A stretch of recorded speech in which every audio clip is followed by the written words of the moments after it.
আমার রান্নাঘরে তোমাদের সবাইকে স্বাগতম। অনেক দিন কোনো রেসিপি তোমাদের সঙ্গে শেয়ার করা হয়নি, তাই ভাবলাম বর্ষার প্রথম ইলিশ যখন বাড়িতে এসেছে তো সেই রেসিপিটা তোমাদের সঙ্গে শেয়ার করি। ভালো লাগলে রেসিপিটি লাইক, শেয়ার, সাবস্ক্রাইব করে দিও। চলো রান্নাটা শুরু করা যাক। কি বাজার থেকে মাছটা কেটে এনে ধুয়ে ফ্রিজের মধ্যে রেখে দিয়েছিলাম, তো মাছটাকে বের করে নিলাম। রান্না করার আধ ঘন্টা আগে আমি মাছটাকে বের করে নিয়েছিলাম। এইবার মাছটাকে পরিমাণ মতো নুন, হলুদ আর সামান্য সর্ষের তেল দিয়ে ভালো করে ম্যারিনেট করে 15 মিনিটের জন্য রেখে দেব। এইবার একটা পেস্ট বানাবো, তো তার জন্য আমি শিলনোড়া ব্যবহার করব। তোমরা চাইলে মিক্সিও ব্যবহার করতে পারো। তো দিয়ে দিলাম 1 চামচ সাদা সর্ষে, 1 চামচ কালো সর্ষে, 1.5 চামচ মতন পোস্ত, স্বাদ মতো নুন, যতটা এই পেস্টে নুনটা লাগবে, আর কাঁচা লঙ্কা, সেটা অবশ্যই নিজেদের স্বাদ মতো। সর্ষে পোস্তর পেস্ট রেডি। এবার বাটির মধ্যে নিয়ে নিচ্ছি সর্ষে পোস্ত,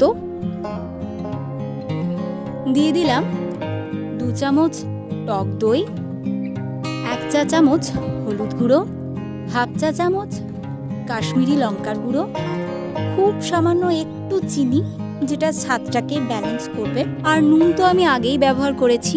এবার ভালো করে এটাকে মিশিয়ে নেব আর 15 মিনিটের জন্য রেখে দেব।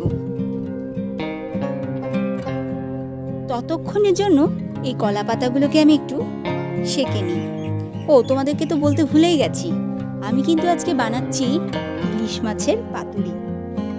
তো এই কলা পাতাগুলোকে ভালো করে সেঁকে নিলে আর কলা পাতাগুলোকে যখন ভাজ করব তখন কোনোভাবেই ভেঙে যাবে না, সুন্দরভাবে ভাজ করা যাবে।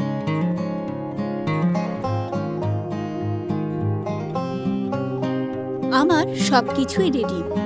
এবার একটা কলা পাতা নিয়ে নিয়েছি, এর উপর প্রথমে আগে একটু ওই সর্ষে পোস্তর পেস্টটা দিয়ে দিলাম, একটু ছড়িয়ে নিলাম। এবার দিয়ে দিচ্ছি একটা মাছ, তারপর আবারও পেস্টটা দিয়ে দিলাম মাছের ওপর, আর ভালো করে একটু ছড়িয়ে নিলাম।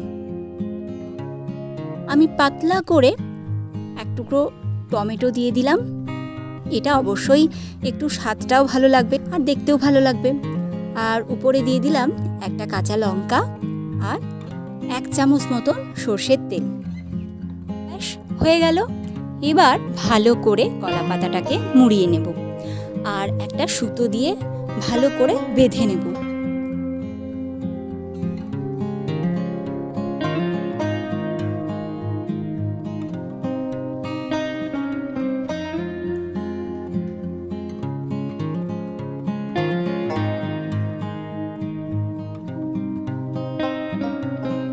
কলা পাতায় মোড়া আর সুতো দিয়ে বাঁধার প্রসেসটা নিশ্চয়ই তোমরা বুঝতে পেরেছো। এইভাবেই 4 পিস মাছকে আমি কলা পাতায় মুড়িয়ে নিয়েছি। এদিকে আমি কড়াই বসিয়ে দিয়েছি। কড়াইয়ে 2 চামচ মতন তেল দিয়ে গরম করে নিয়েছি।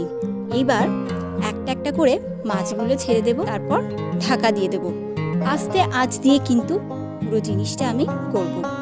ঢাকাটা খুলে আমি একবার দেখলাম, মনে হলো একটা পিঠ হয়ে গেছে, তাই মাছগুলোকে সব উল্টে দিলাম।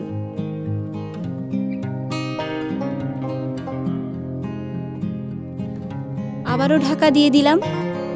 ইলিশ মাছের পাতুরি কিন্তু রেডি, কারণ খুব সুন্দর একটা গন্ধ বেরোচ্ছে। গরম গরম ভাতে আমি সার্ভ করব, আর অবশ্যই তোমাদেরকে একবার খুলেও দেখাবো যে কতটা সুন্দর দেখতে হয়েছে, কারণ গন্ধ তো তোমরা পাচ্ছ না।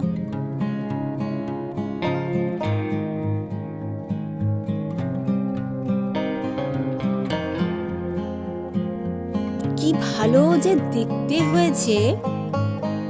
আমার আজকে রেসিপিটা তোমাদের কেমন লাগলো অবশ্যই জানিও, কিন্তু একদম বাড়িতে থাকা উপকরণ দিয়েই বানিয়েছি। আচ্ছা, তোমরা আরো কিভাবে বানাও সেটাও আমাকে শেয়ার করতে পারো। আজকের মতো আসি, আবার দেখা হবে নেক্সট কোনো রেসিপি নিয়ে।